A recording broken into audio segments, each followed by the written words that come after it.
Mengawali informasi yang pertama, pemirsa, pemerintah Kota Prabu Mulih terus memperkuat program ketahanan pangan melalui kolaborasi lintas sektor. Bersama Polres Prabu Mulih, pemerintah daerah mengembangkan luas lahan ketahanan pangan di wilayah Kota Prabu Mulih.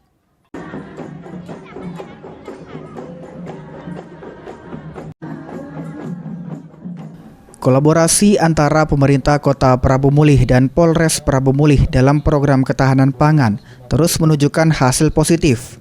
Saat ini Kota Prabu Mulih telah memiliki lahan ketahanan pangan seluas hampir 35 hektar yang tersebar di sejumlah wilayah. Program ini merupakan bentuk komitmen bersama dalam mendukung ketahanan pangan nasional serta menjaga ketersediaan bahan pangan bagi masyarakat. Untuk tahun 2026 mendatang, pemerintah Kota Prabu Mulih memproyeksikan luas lahan ketahanan pangan akan bertambah menjadi sekitar 41 hektar.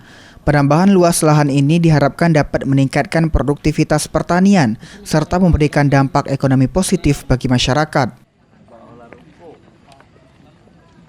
Saya ucapkan terima kasih kepada pemerintah daerah yang selalu mendukung program ketahanan pangan ini.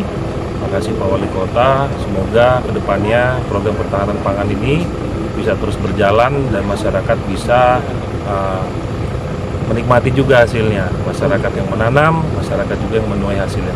Kalau untuk luasan lahan program pertahanan pangan ini udah berapa untuk kita, Pak? Kalau di Kota Prabu Mulih ini di tahun 2025 itu ada 34,5 hektar ya. 34. Tahun 2025 ya. Tahun 2026 diproyeksikan ada 41 hektar yang nanti akan ditanam.